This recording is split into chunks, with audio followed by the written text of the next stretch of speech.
right. All right, good afternoon. Welcome to everyone. I'm going to go ahead and call us to order. There may be a few more straggling in, but we can deal with that. So I'm Mark Smith, professor of political science, and this is part of a recent tradition we've developed in the political science department to have about a once a quarter event of this sort connected to current events where we can bring the knowledge of political science to bear on understanding them. The obvious target for tonight is the recent election, which I suspect for the vast majority of you was a surprising outcome. And I'm reminded of the Yogi Berra quote where we didn't expect this. And so Yogi said, prediction is hard, especially about the future. Well, now that it has happened, we have better information, more thoughts, analysis, and we'll be sharing some of that tonight, along with some other thoughts on where the country is likely to go from here. So the order is going to be, I'm going to start off, again, Mark Smith. I study American domestic politics recently with an emphasis on religion, but in my past scholarship and teaching in other areas, such as political culture, public opinion, and interest groups. And then following me is going to be Professor Rebecca Thorpe, who studies American political institutions, especially Congress and the presidency, state development, particularly around the areas of defense spending and prisons. And then following her is going to be Professor John Wilkerson. We switched already. Okay, so Professor Sophia Wallace is going to be third. She studies Latino politics, minority group politics, political representation, and immigration politics and policy. And she's going to be doing the transition of the wait a minute, no, I mixed that up. So you're actually still part of the election. Then we come to Professor Thorpe. And then we conclude with our anchor leg, Professor John Wilkerson, who studies national and state legislatures, organization and decision making, and also has an interest in health politics and policy. And so we're going to have a little of everything this afternoon. We're going to keep it to 10 minutes apiece for our opening remarks because we do want to save about half the time for questions, and we're willing to talk about whatever you all want to talk about. So please think of your questions, and then we'll direct them to one or more of us as appropriate. So as I say, I'm leading off, and I'm also the timekeeper, so I have to cut myself off at 10 minutes. But I'm going to talk about the Trump victory, and the question I want to pose to you is, why did Americans pick Trump to be the next president? That's what essentially everybody's been grappling with the last week or so. And I want to actually pause to consider that question, because that's the question that everybody's been asking, but I have to be a little bit pedantic here and to say that's actually the wrong question. Because Americans did not pick Trump to be president. On a very strict sense, voters picked Trump to be president. But then if we push it even further, it really wasn't voters who picked Trump to be the next president. It was voters in the right states who picked Trump to be the next president. Because Hillary Clinton actually won the popular vote by about 0.6% as of right now. That number's been going up as more ballots from largely the West Coast get counted, and so it might end up being 0.7 or 0.8. But she's going to win the popular vote, and yet she's not going to become president because the president is actually not picked through the popular vote. It's picked, of course, through the Electoral College. And this is not the first time in recent memory that we've had a reversal of the Electoral College winner not being the popular vote winner. This also happened in 2000, where Al Gore won the popular vote by about 0.5%, almost the same margin as Clinton's victory, and yet he also lost in the Electoral College. So we have to really think about the Electoral College, the states, and the respective strengths in the parties in different states. The way the framers set up the Electoral College was initially supposed to be a group of elites who would use their discretion to pick the president. Eventually, states started tying their electoral votes to the popular vote in the respective states. In the first few decades of the Republic, there weren't elections for president. And 48 out of 50 states now clump all of their electors together in what we call a winner-take-all system. If you win the state, you get all the electoral votes. If you lose the state, even by one vote, you get nothing. It's kind of like the Super Bowl. There's no prize for second place. And because of that, the distribution of your electoral votes is crucial in order to understand the outcome.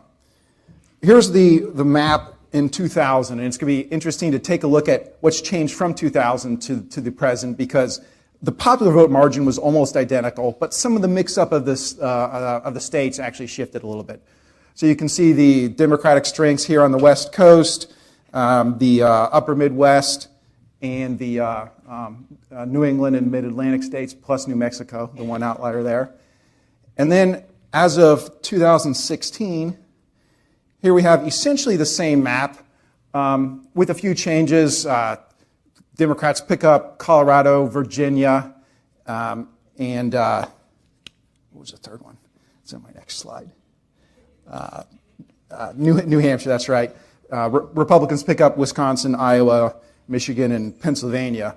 And because there's more electoral votes in the latter four than the previous three, that's a net gain for Republicans. Plus, there was redistricting in between where they gained a few votes from the Republican areas are growing faster. There's actually 3 errors on my bottom map because I tried to pull a map that was as close as possible in the format to the top one, but the one I got actually had three errors. And I have here $1, which is the prize for the first student who tells me those 3 errors afterward. And I advise you to spend it soon, because as of right now, this is worth $1. But if Donald Trump defaults on the national debt, as he has threatened to do, it may not be worth $1 in the future. So that is there waiting for somebody. So this is the electoral map, and the key on the electoral college is the way you get electors is you have to win individual states. You don't need a majority of the popular vote in an individual state. You just need a plurality. Whoever wins the plurality gets all the electoral votes. That's the case in 48 out of the 50 states, where the 2 exceptions being Nebraska and Maine, who do it a little differently. They have a district-by-district process plus 2 electors for winning the statewide vote. And so the more popular votes you win, the more electors you win. But it's not a perfect relationship, hence Trump becoming president, not Clinton. Well, it turns out that since that we've had good records, and since there's been national elections for president, there's been 36 elections that were not especially close, with close here defined as 3 percentage points or less. Of those 36, every single time the popular vote winner became president. So this is really only an issue if it's a close election. But in those close elections, again defined as 3 percentage points or less difference in margin between the top 2 candidates, the popular vote winner became president only 6 times. So and that includes the most recent election. So it's basically a coin flip if it's going to be a close election. And the last 2 coin flips have gone against Democrats. And another thing to consider is where the respective strengths of the parties are and their, quote, wasted votes. And I'm using this term in a very specific sense, in an electoral college sense, because every vote you get above 1, you just need to win the state by 1 vote. Everything above that is gravy. It's nice to have, but you didn't actually need it.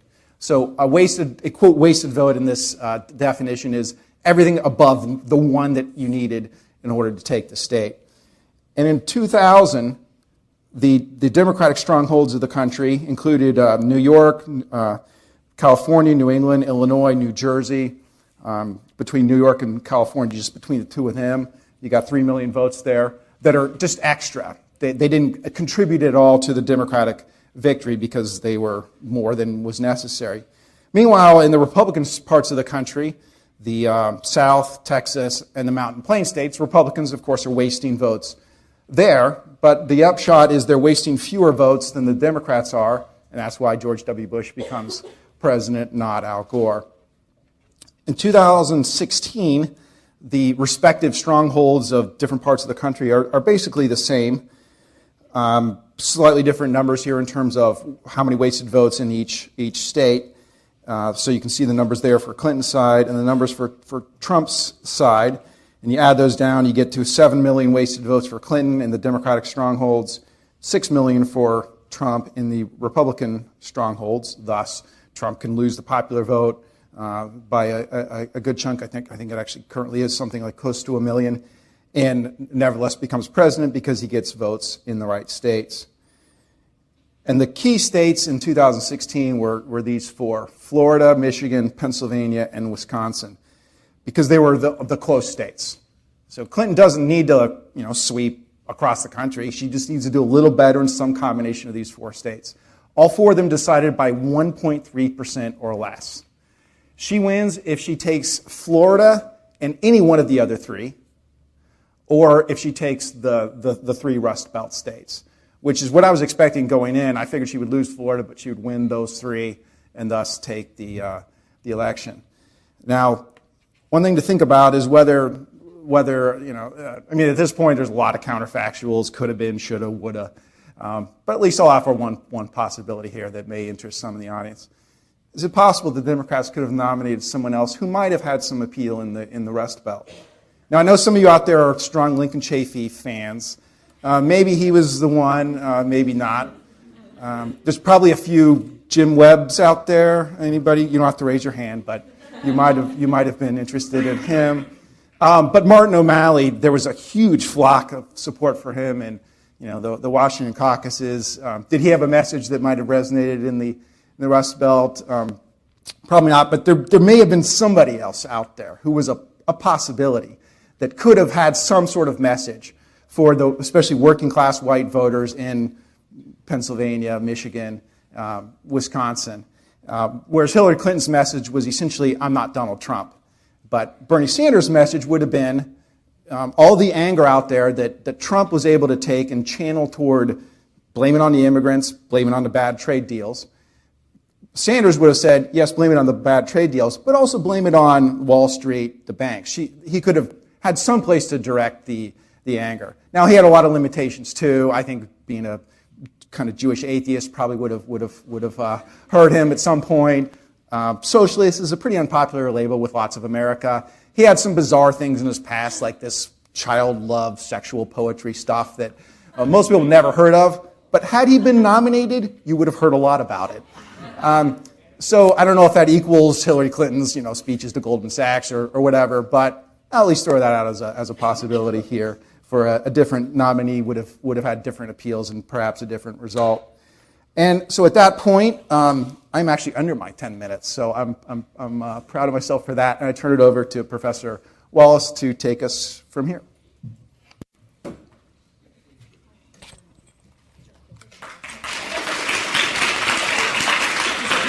Do you want the wireless or the podium?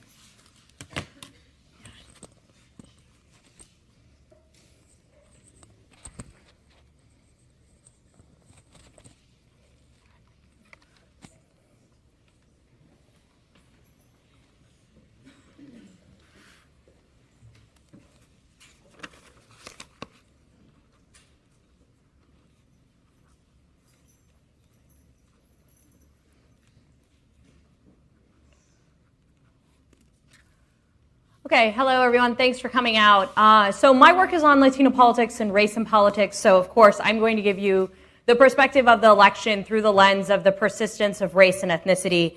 And I want to start with a few observations, if I can get the clicker to work. So these are by no means all the observations one could draw from the election, but four that I'm going to highlight today. So one, I want to argue to you that support for Trump cannot be explained by economics or class alone. And in fact, race is a huge part of that story. It doesn't mean race and ethnicity are the only things, but they are major things. And one of the ways to look at that is through the serious divergence of vote choice. When we look at how white voters voted and how black and brown and Asian voters registered their opinions.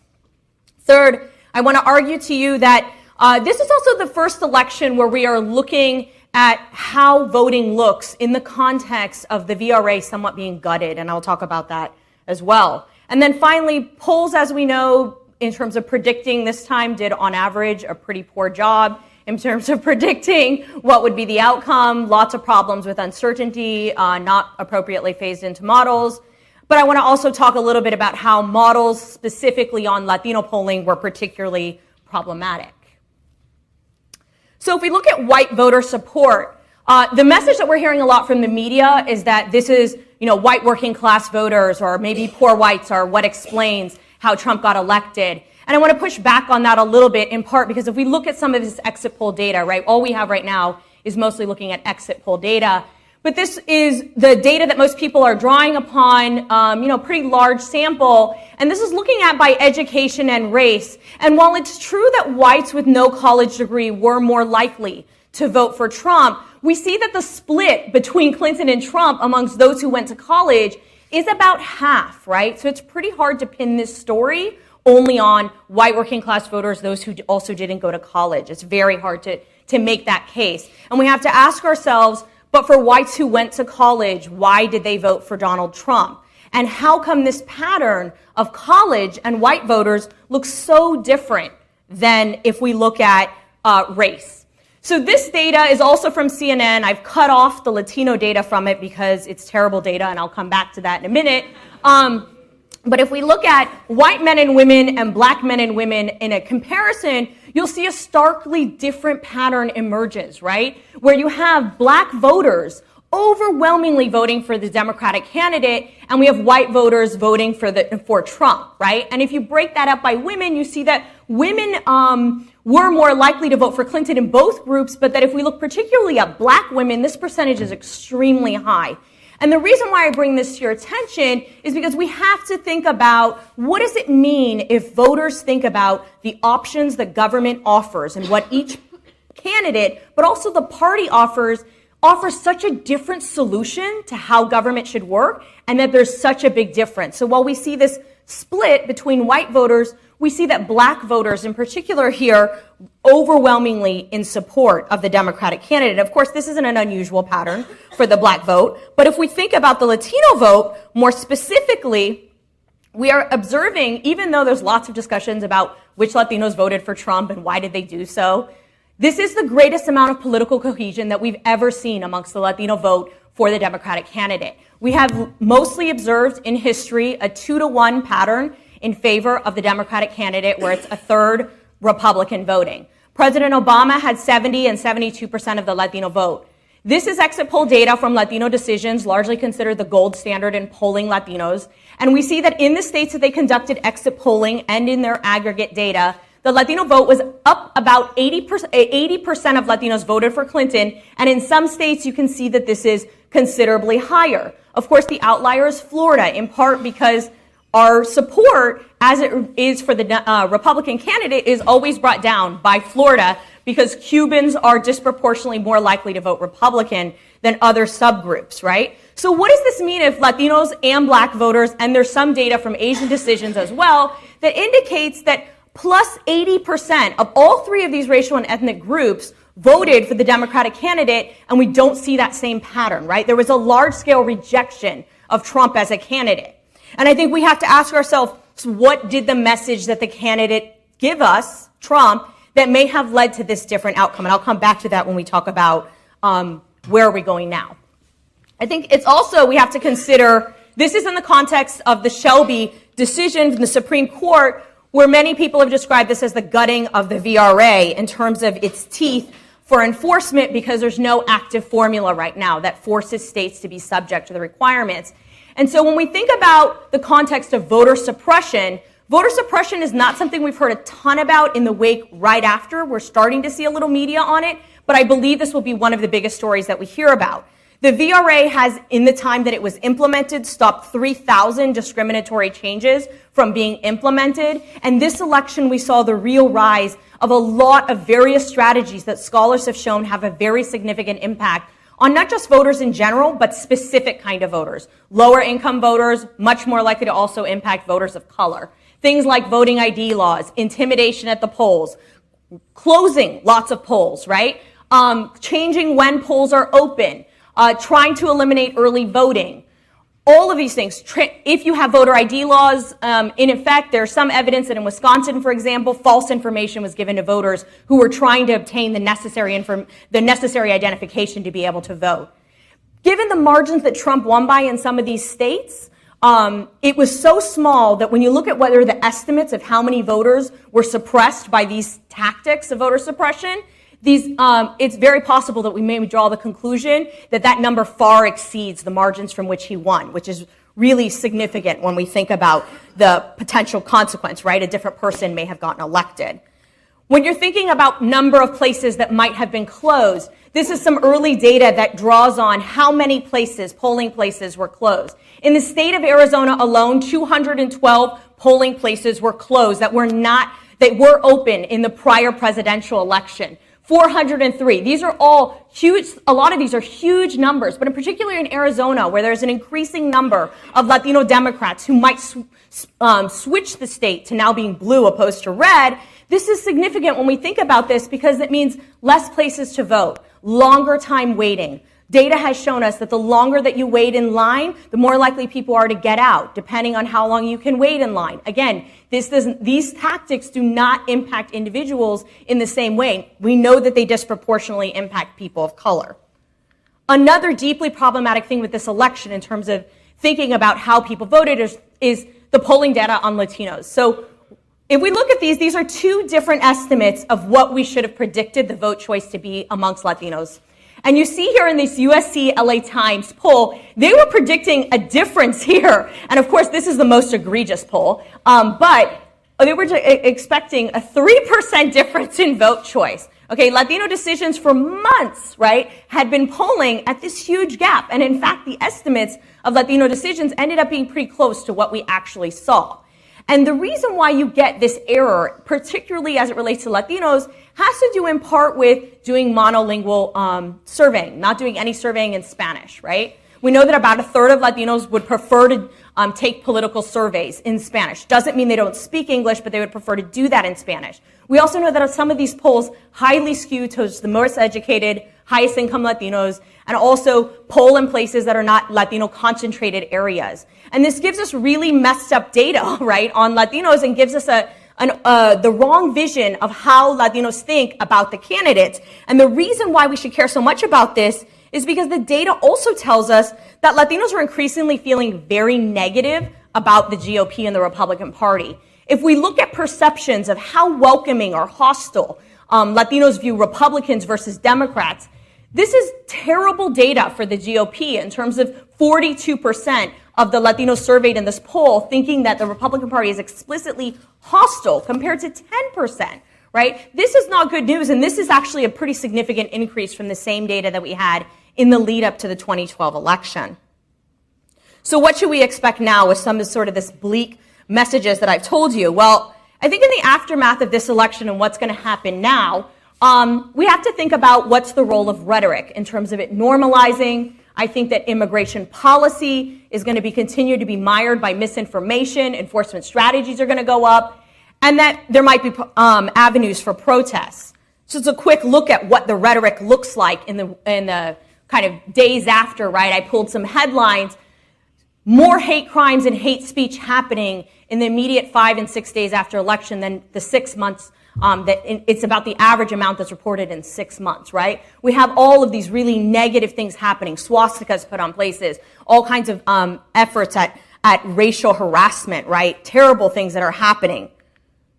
But then we have this question of what happens with the deportations, right? Trump has said since the election he plans to go ahead with the deportation of 2 to 3 million immigrants. And he says that it's going to be criminal.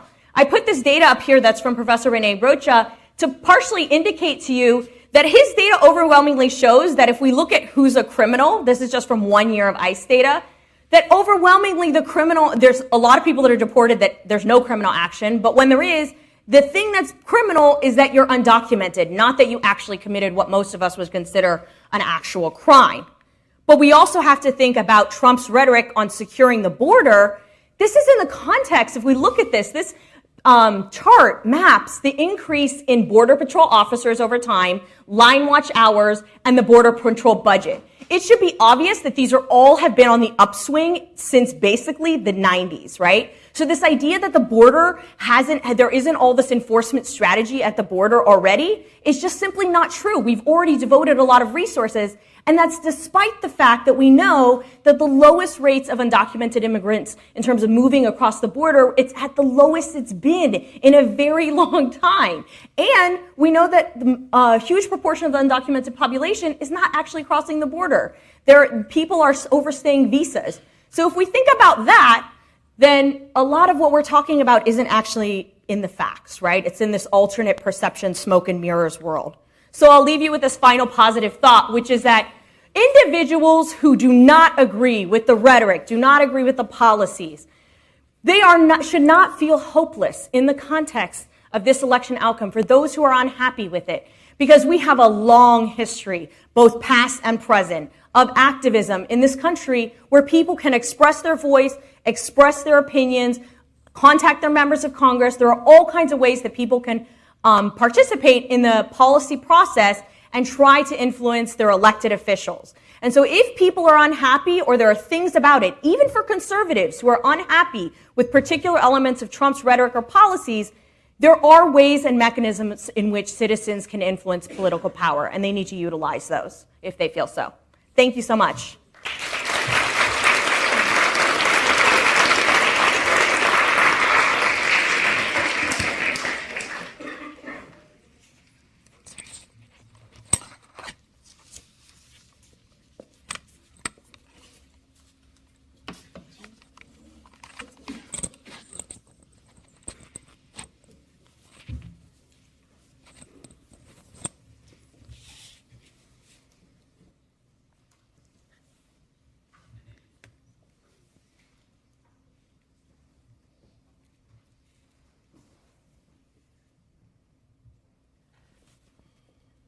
Hi, am I mic'd up?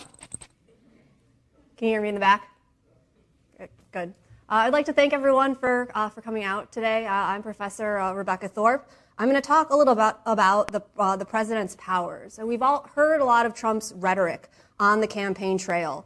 But what we all want to know, and what I think is on the forefront of many people's minds, is what can Trump actually do, both domestically and internationally? Now, I've flagged some issues, specific issues that I suspect that many of you are concerned about. Things like immigration, climate change, healthcare, same-sex marriage, reproductive rights, and national security. There's no way I can cover everything in the next 10 minutes. So if there are things that I don't get to that you would like to hear more about, then just please bring that up during the Q&A. All right. So when presidents want to advance their policies, they really have two primary mechanisms with which to do so. The first one I'm sure you're all familiar with, and that's the legislative process. This is more like a legislative labyrinth, actually. So this is a lengthy and laborious process. To pass legislation, you have to go through both committees and subcommittees. Differences have to get ironed out in conference committees. It has to pass on the floor of both chambers of the House and Senate, and then eventually it's signed by the president. Now, another mechanism for promoting legislation, which some of you may be less familiar with, is through independent directives. And I'm specifically going to focus on something called an executive order. So executive orders are rules or orders by the president to the executive branch. Like legislation, they have the force of law, but unlike legislation, they are not approved by Congress. So when Barack Obama entered into the presidential office in 2008, we all know that he was immediately stonewalled by Republican majorities in Congress. And he initiated what he called a "we can't wait" campaign, meaning we can't wait for Congress to get their act together and actually start voting on legislation and passing bills. So he used his independent authority in order to circumvent Congress and promote his agenda independently. And he used these sorts of directives to expand his authority over issues ranging from climate change to immigration, gun control, criminal justice, the minimum wage, and many other issues as well. Now, on one hand, this provides a lot of opportunities because you can circumvent a gridlock or paralyzed Congress. But on the other hand, there are also limitations to the use of executive orders. So presidents can't just pass anything they want, right, by some sort of executive fiat. Congress can always pass a law overriding an executive order, and it can always be blocked by the courts. Congress can also refuse to pass funding or to fund to appropriate money in order to fund an initiative that's passed by an executive order. If you need new money, new appropriations for any sort of policy initiative, then typically you can't presidents can't use executive orders in order to pass those policies. They have to go through Congress instead. And just as executive orders are enacted by the stroke of a pen, they're just as easily overturned by the next president. So, for example, all these initiatives that President Obama enacted by using executive order is now vulnerable and can just as easily be repealed by executive order in a Trump administration. So I'm going to give just one example of something that Obama did in the realm of immigration. So Obama issued an executive order that would shield 5 million undocumented immigrants from deportation. So specifically, the executive order protected the parents of children who are legal residents, and it shielded children that entered the country illegally with their parents. Now, part of this executive order was blocked by the court and is no longer in effect. Another part of the executive order is currently in effect, but is vulnerable and can easily be revoked in a Trump administration. So what can Trump do unilaterally? And what would have to go through Congress? So I'm going to start with Roe versus Wade. Can a Trump administration overturn Roe? Well, the answer is not by himself. In 1973, the Supreme Court decision in Roe versus Wade overturned state laws banning abortion. So in order to overturn Roe versus Wade, Trump could do two things. First, he could try and pass a constitutional amendment. Now, a constitutional amendment would require the consent, the approval of 2/3 in both chambers and 3/4 of the states. This is a really high bar. This is extremely unlikely to happen. He can also try to appoint justices who will overturn Roe, and this is something that he has said he would do. But it's worth noting that we have, since 1973, there have been a majority of Republican-appointed justices on the court, at least 5 out of the 9, and they have never gone so far as to overturn Roe versus Wade. So it remains to be seen whether or not they will do this, the new Trump-appointed justices will do this or not. What about immigration? Well, immigration is an issue in which presidents have an enormous amount of independent authority. So a Trump administration could speed up deportations. He could repeal Obama's executive order shielding people that came into the country as children, and he could limit certain type of visas for legal immigrants. Now, he said that what he would do immediately is to deport 2 undocumented immigrants with a criminal record. And just to put this in perspective, and this actually highlights the same data that Professor Wallace just illustrated in her talk. Under the Obama administration, we've seen about 2.5 million deportations, which is more than his predecessors. Deportations have been on the uptick since the 1990s. So 2.5 million in the last 8 years, and Trump wants to deport 2 million immediately. It's unclear what that timeline, what immediately actually means. But if he wants to do this quickly, this would certainly require an enormous and unprecedented federal effort. We'd likely see workplace raids. We'd see more apprehension personnel. And we would need more detention space. But as Professor Wallace mentioned, the infrastructure to detain and deport already exists. And many egregious abuses of human rights in the name of immigration enforcement are already happening. So Trump has all of that. He's inheriting all of that, which makes it easier for him to initiate this policy. Can he build a wall? Well, here ultimately he's going to need money from Congress in order to do that.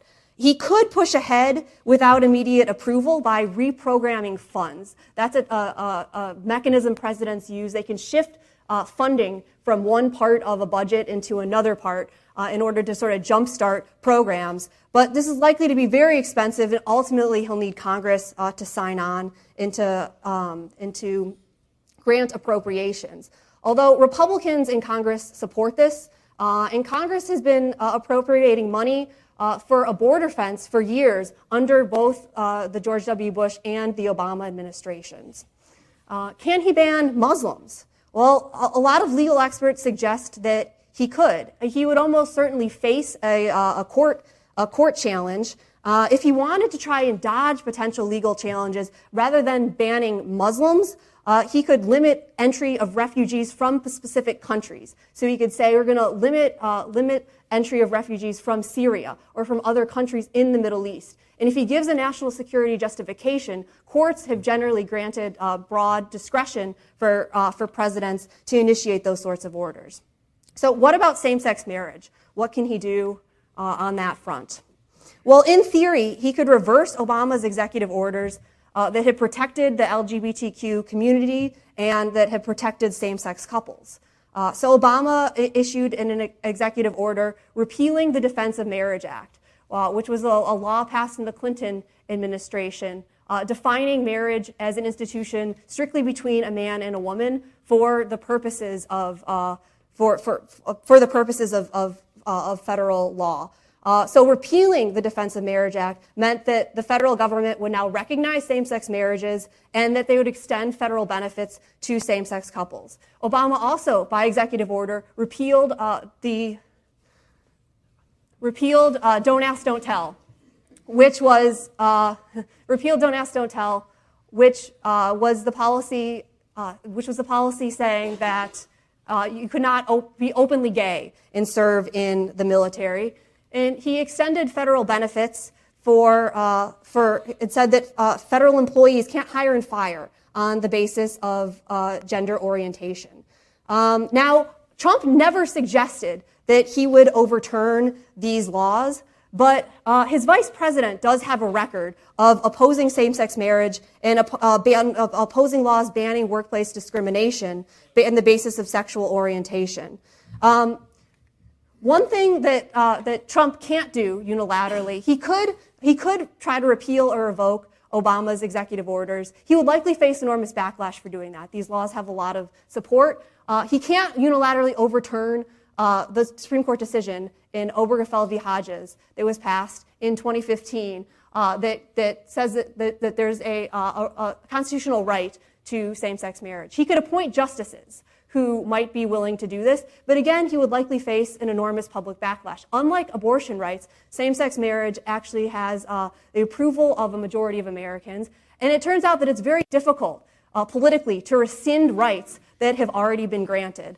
I've notified that I'm already running quite low on time, so I'm actually going to skip ahead. You guys can ask about things like climate change, the Affordable Care Act, Planned Parenthood, stop and frisk, free press, criminal justice and policing. No one cares about any of those things. I obviously did not time this well. I'm going to end with national security policies. What can Trump do on this front? Well, the upshot is that presidents have enormous authority in the national security realm, far more than they do on domestic matters. And they have, unlike most domestic policies, presidents have the resources and the tools to both formulate and carry out their policies. And Congress and courts, for the most part, tend to go along with this. Now, since World War II, there's been a bipartisan consensus on certain things. Bipartisan meaning that both Democratic administrations and Republican administrations have followed through with certain principles in the national security realm. And one of these matters of bipartisan consensus is maintaining U.S. military superiority. So under presidents of both Republican and Democratic administrations, defense spending is the largest item in the discretionary budget, and the U.S. spends almost as much on the military as the rest of the world combined. Another matter of bipartisan consensus since World War II is that we're going to have a very pronounced global military presence. So what this figure shows is that there are U.S. troops currently in 156 countries. That's out of 196 countries total, 800 military bases worldwide. And the third one is to uphold an internationalist world order. So this is signified by membership in the United States and NATO. So the U.S. has promised to protect its allies in the event of an invasion. Now, Trump has given a lot of contradictory messages in the national security realm. On one hand, he says he wants more defense spending, which isn't up to him in the first place. That's Congress's prerogative. But it's consistent with past precedent and probably not a tough sell. He's also suggested he's going to reduce international military involvement, right? America first. So he's indicated he might want to withdraw from NATO, which was the promise to protect our allies, or maybe impose conditions for protection. So things like rents, countries might have to pay for U.S. protection. He could do this, but it would certainly be unprecedented, and it would provoke an enormous international backlash. He's already backtracked on that to some extent, and at least reversed his stance and pledged to defend South Korea. The last point I'll make, so he said he's going to reduce international military involvement, but he's also said he's going to amp up war with ISIL, so against international terrorism. He could intensify a bombing campaign in Syria and in Iraq, and he could withdraw support for Syrian rebels. And he can do these things unilaterally. And in fact, Congress would have to proactively pass legislation denying him the funding, withdrawing the funding in order to stop him from doing this. So I had a lot more to say. I hope that you guys ask a lot more questions about other policy issues during the Q&A, and I'll stop there and hand it over to Professor Wilkerson.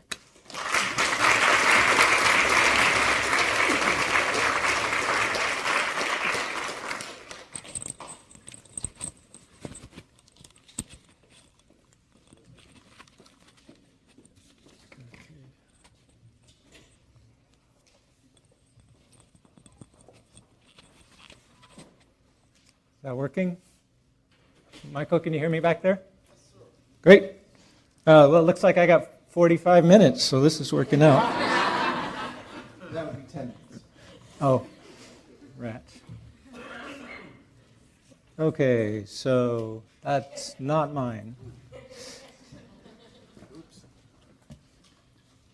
I want to thank everyone for coming. It's great to see everyone here, and it's good to know people are interested and concerned about the election. I'm going to talk about something else. I guess my argument would be this election was not just about Donald Trump, and we need to remember that. This election also produced a unified Republican government, and we've had unified Republican governments for 6 years over the past 60 years. So unified Republican governments are rare entities, and we've got one now, and so I'm going to sort of spend more time talking about the Congress, because it's Congress that makes the laws, and they're an important part of this as well, and we should keep that in mind. So let's see what happens here. Yeah, so I want to make 3 points, and hopefully I can make these 3 points in 10 minutes. I'm going to go wide as opposed to deep. The first point I want to make is about the American public. So what we're sort of hearing a lot about right now is how Americans are divided and Republicans have nothing in common with Democrats anymore, and well, balderdash. That's not true. And so I want to make that point. Second point I want to make is under this unified Republican government, you should expect some pretty significant changes, and I want to talk about why. And then I want to talk about looking ahead. One of the things that Republicans presumably are concerned about is the 2018 midterm elections and what will happen there. And my argument would be is right now Republicans are not very worried about the 2018 midterm elections, but Democrats should be pretty worried about the 2018 elections. So there we go. Okay, so here's my first point. So here's a nice graph. Most of these are coming from the Pew Foundation, which does excellent polling, and I really recommend their website if you want to find out what the American public thinks about a raft of issues. But this is the question here is essentially what if you're identified as a Democrat or you identify as a Republican, what do you think of those other guys, right? And what you see is that in 2014, 79% of Democrats had a very unfavorable view of members of the Republican Party, and the opposite is true for Republicans, right? So wait a minute, I was going to say we have a lot more in common. It sure doesn't look like it there, right? Here's another thing. What do you think, what words come to mind when you think of members of the other party? And for Republicans, they think of Democrats as closed-minded, immoral, lazy, dishonest, and intelligent. It's slightly different for Republicans and what they think of Democrats, also closed-minded, but more likely to be dishonest before they're immoral, etc. Or I might have said that wrong. All right, so that doesn't look very good either. And then you think about what do they think about these different issues, and you can see there are really dramatic differences here in terms of how well is the economy doing, and the Democrats are saying great, right, and the Republicans are saying horrible, right, and it's sort of you see the pattern across all these different things. So it looks like there isn't any common ground, right, until you actually start to ask people about specific things that government does, right, and here's your graph.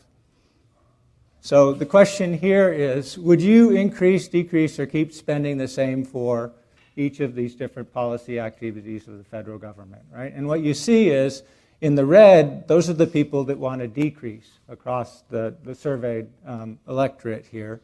And you see, in no case does a majority of Americans want to see a decrease in spending in that particular policy area. So you've got majorities of support across all of these policy areas, which means you've got, in almost all of these cases, you've got probably a majority of Republicans and a majority of Democrats supporting holding it the same or actually increasing spending in that particular policy area, right?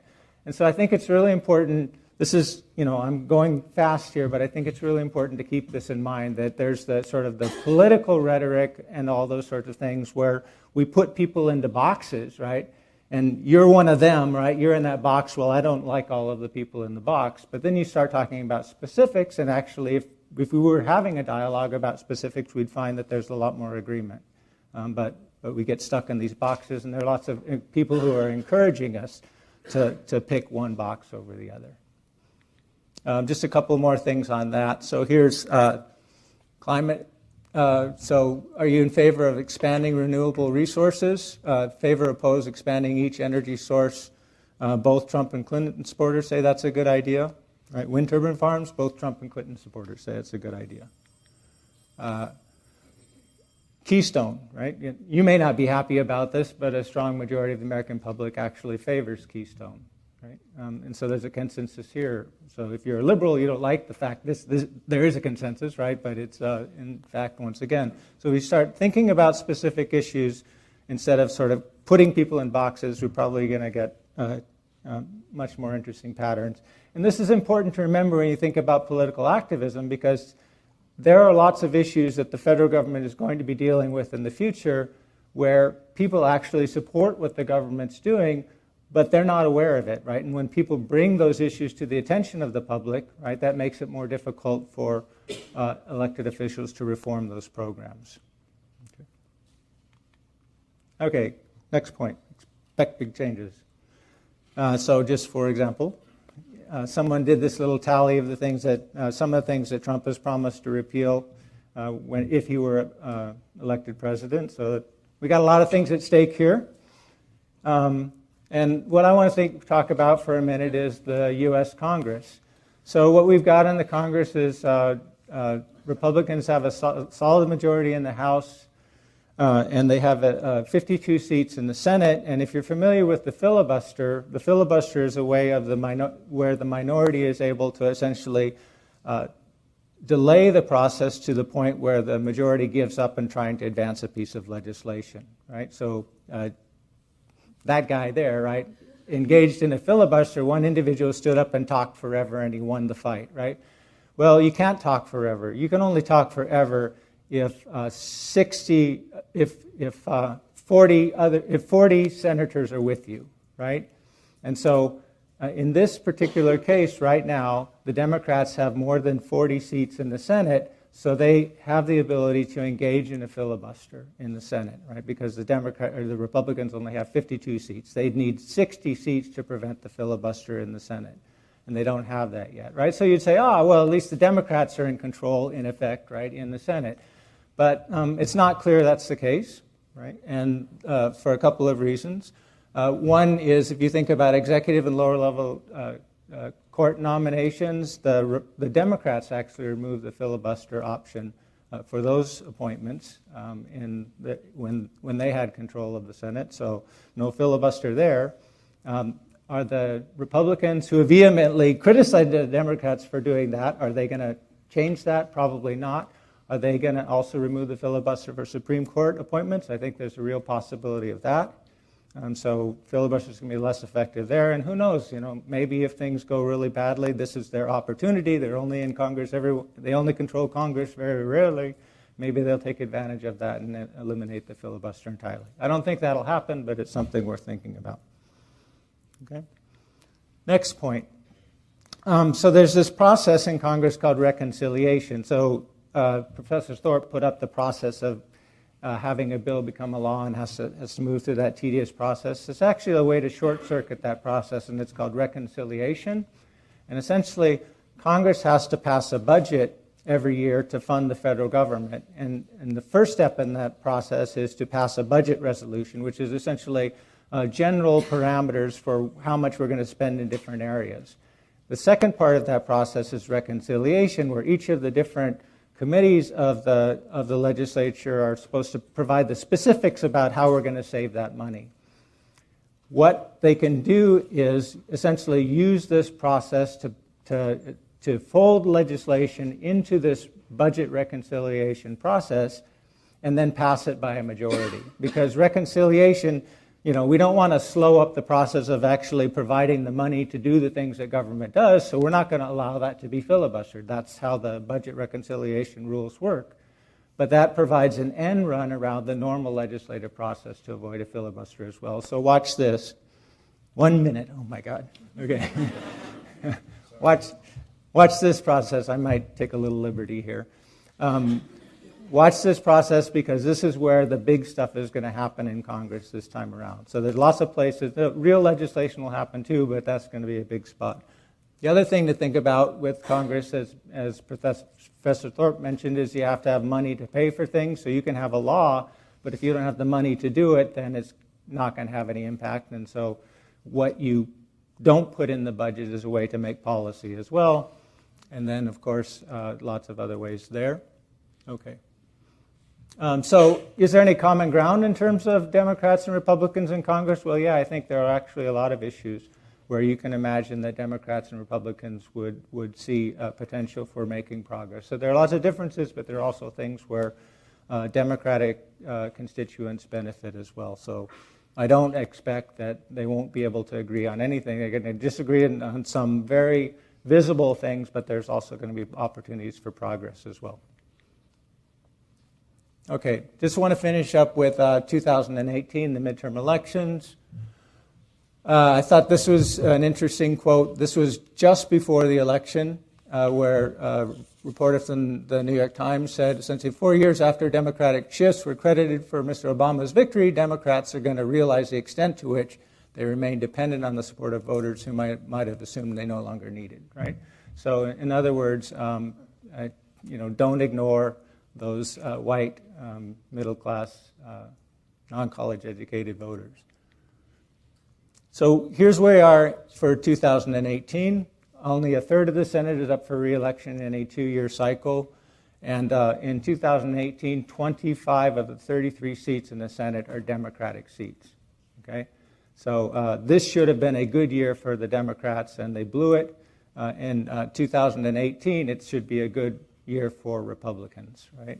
And if you think about sort of whether the Democrats will filibuster in the Senate, one of the things to keep in mind is that 8 of those Democrats are representing red states, right? So, they're under a lot of pressure to support or at least not vehemently oppose the Republican agenda. And so that's an important calculation in terms of what happens during this legislative process as well. In the House, Democrats will need to pick up about 25 seats, a little less than that, to win the House in 2018. There's a real possibility they can do that because typically in midterm elections, the president's party loses seats. It's just sort of this. I'll show it to you in a second. But they don't always, the party out of power doesn't always pick up seats in the House, and there are reasons to really worry about whether that would happen or not if you're a Democrat this time around. Part of the reason is there are just very few competitive seats in the House anymore. And so you need 20, but if you've only got about 40 competitive seats, it's, you got to win a lot of them in order to do that. And then this is the other thing I think it's really important for everybody to appreciate. So this is voter turnout comparing young people 18 to 44 and 45 and older between presidential election years and midterm election years, right? And so that's the zigzag pattern here. So if you see, okay, I'm going to try not to blind everyone, but in a presidential election year of 2008, you don't see that much difference in turnout between older and younger voters, right? But when you move to a midterm election, you see a really big difference, right? And it's not just younger and older voters, right? There are lots of different demographic trends that are normally to the disadvantage of Democrats, right? In other words, midterm election years, you have a different electorate, right? Is that different electorate going to benefit Republicans or Democrats? Well, we'll have to see, but my projection would be if nothing changes, it's probably more likely to benefit the Republicans this time around. Okay, but if people get engaged and participate in that sort of thing, right? There's nothing structural that's making this happen. These are people's decisions about whether they're going to participate in politics or not. Okay, and then I just wanted to finish up with this. Democrats have said a lot about the changing electorate, and it's true. So that's where we are right now, in terms of the distribution of the population. And so things are trending in the Democrats' favor to the extent that you think that diversity benefits the Democratic Party, but we're not. It's trending in that direction, and so it's not something that Democrats should be counting on. Thanks.